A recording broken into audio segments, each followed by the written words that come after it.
It was supposed to be a quiet morning at Windsor. But then, a royal command was issued and Prince William wasn't having it. Behind the palace walls, tension had been simmering for months.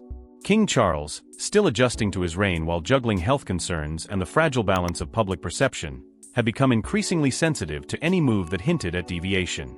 So when Prince William, the heir to the throne and the man many in Britain already viewed as the uncrowned king, scheduled a high-profile private meeting with a coalition of youth climate activists, the reaction from Charles was swift and sharp. The king's command was clear: cancel the event immediately. Not postpone, not delay, cancel. The reasoning, at least from Charles's point of view, was rooted in unity. The monarchy, he insisted, must speak with one voice, and that voice had to be measured, agreed upon, and channeled through official protocols. This meeting, he claimed, had not gone through the proper channels. There had been no senior advisors briefed, no royal aides informed. Worse yet, it would paint William as an independent leader, separate from the crown, a dangerous image in a time when stability was everything. But Prince William didn't budge. The decision to ignore the royal directive wasn't impulsive. It was calculated. William had grown increasingly frustrated with the ceremonial rigidity that defined his father's reign. He saw a generation slipping away, a public hungry for authenticity and action, not carefully worded statements drafted by men in gray suits. The climate initiative wasn't just an event for him. It was a symbol. And walking away from it now would send the wrong message not just to the activists but to the world. Inside the palace, whispers turned into arguments. Senior aides scrambled to defuse the tension, but William remained calm and resolute even. Sources close to the prince described him as fully aware of the consequences and prepared to deal with the fallout. He made no effort to smooth things over. He didn't even offer an apology. He simply stated, "This is the right thing to do," and continued with preparations. For King Charles, it was more than defiance. It was betrayal. To be disregarded publicly, no less by his own son, was a wound that cut deeper than most would ever understand. This wasn't a disagreement over scheduling. It was a fracture in the foundation of royal authority, a son boldly stepping out from the shadow of his father and daring the monarchy to keep up. Behind closed doors, aides described a tension so thick it was suffocating. Phones rang unanswered, briefings were cancelled, and the king's morning routine, normally punctual to the minute, was left in disarray. Everyone knew something had broken. No one knew if it could be mended. But no one expected what happened next, not even those closest to the king. In a room filled with senior aides and hushed voices, the king stood up, slammed his palm on the table and stormed out without saying a word.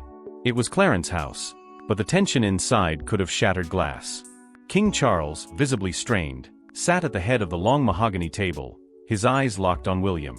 There was no warm greeting, no fatherly pause, just a stack of papers in front of him and a royal command that had already been ignored. The silence was more piercing than any scream. William didn't flinch. He sat upright, composed, calm and absolutely unmovable. He had defied a direct order from the king, and now, the reckoning had arrived. The confrontation unfolded like a carefully orchestrated tragedy. Charles began by reiterating the magnitude of his position, emphasizing that his instructions weren't mere suggestions but imperatives tied to the crown's integrity. But William, in his own quiet storm, refused to yield. He didn't raise his voice. He didn't apologize. Instead, he delivered a simple sentence that cut deeper than any protest: "My duty is to the people, not to a program." The words stunned the room.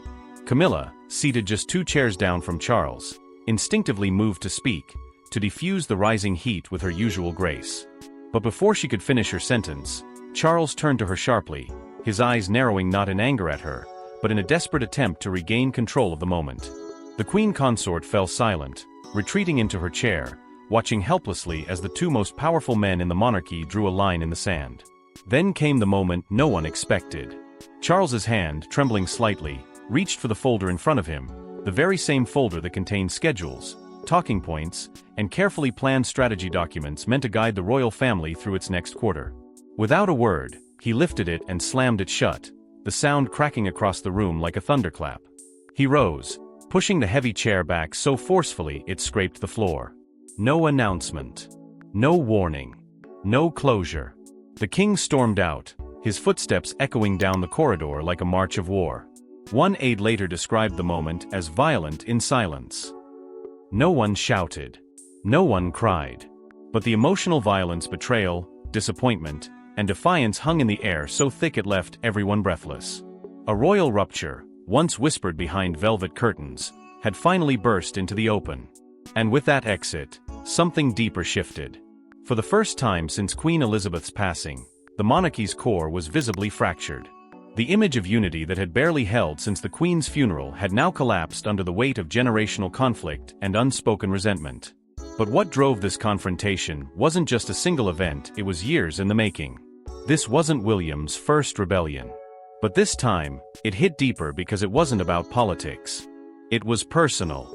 The clash between father and son had long been brewing beneath the surface, cloaked by tradition and public smiles.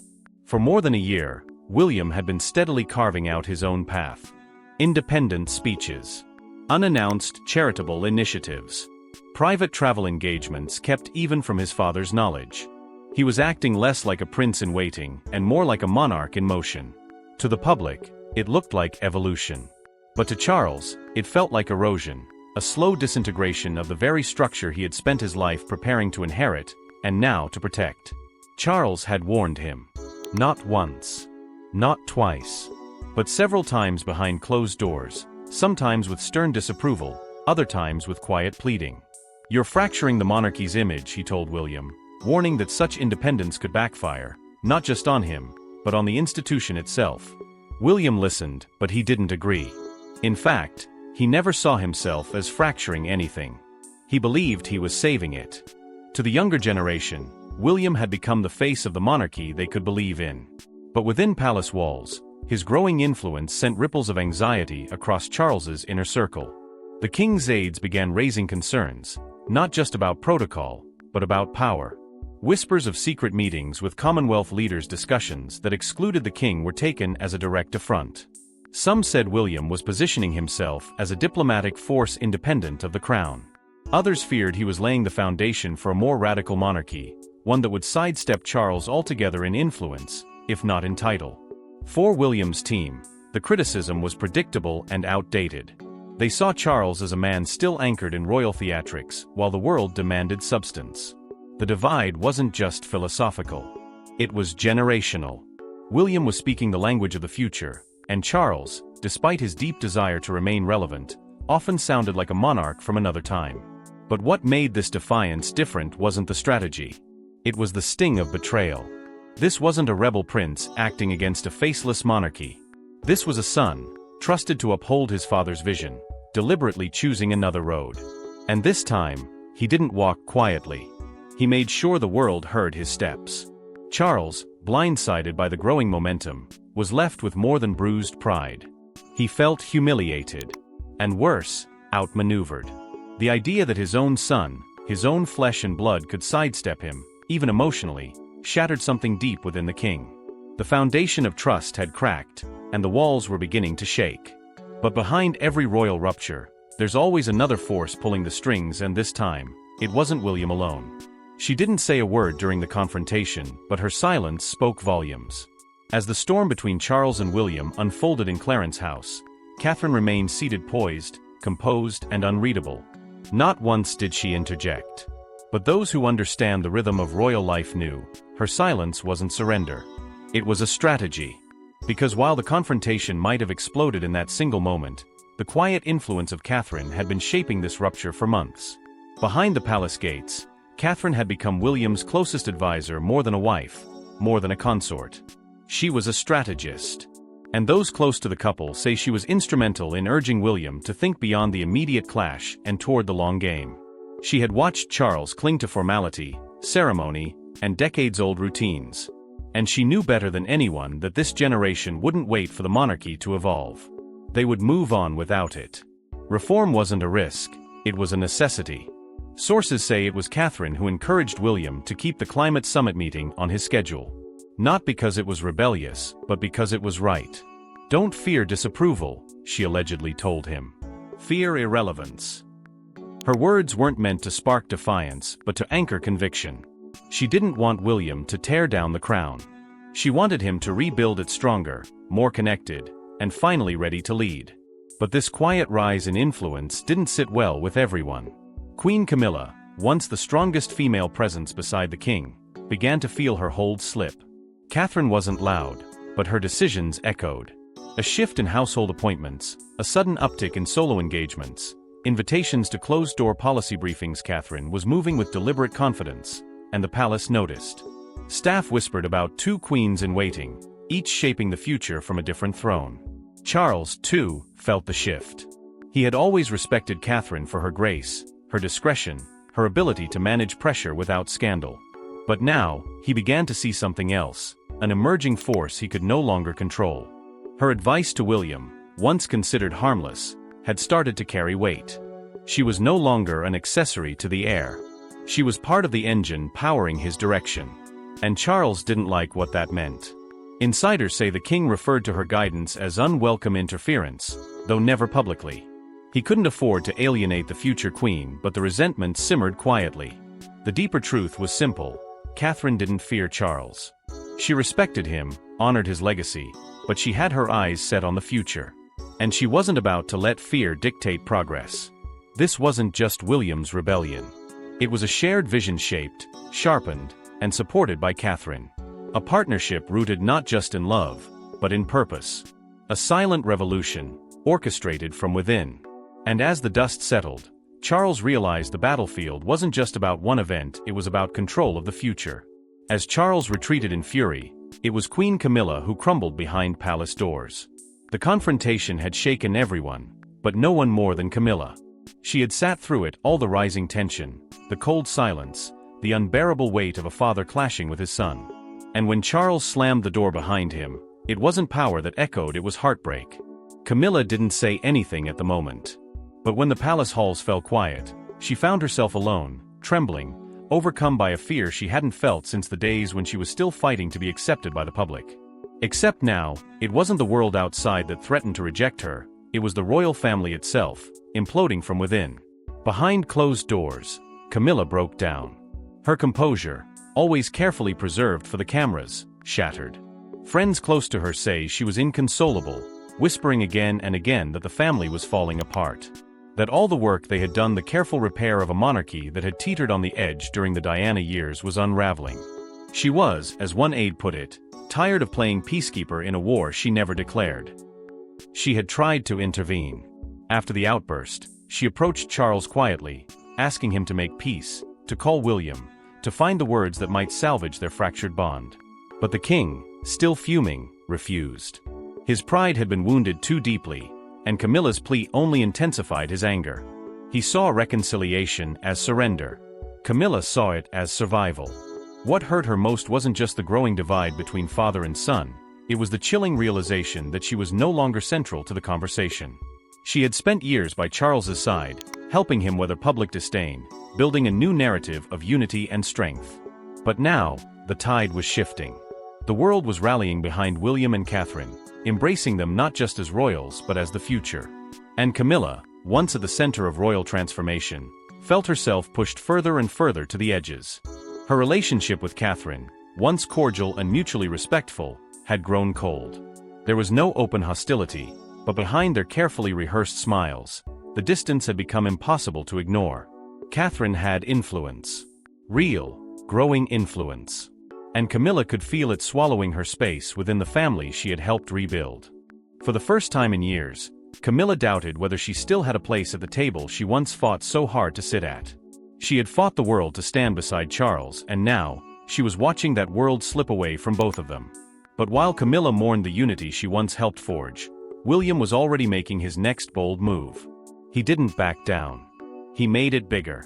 While Charles retreated into silence and Camilla collapsed under the emotional weight of the fallout, Prince William did something the monarchy hadn't witnessed in generations. He pressed forward without the king's blessing. Hours after the confrontation at Clarence House, William stepped out before a crowd of roaring young voices, eyes lit with hope and admiration, and delivered a speech that would echo across continents. Cameras rolled. Microphones were live. And though he never mentioned his father by name, every word struck like a thunderclap. He spoke of courage, not the ornamental kind displayed in uniforms and parades, but the kind that defies tradition to do what's right. He spoke of leadership, not inherited titles, but earned trust. And in the boldest moment of the address, he declared, True responsibility begins when we stop asking for permission to make a difference. It was subtle, yet unmistakable.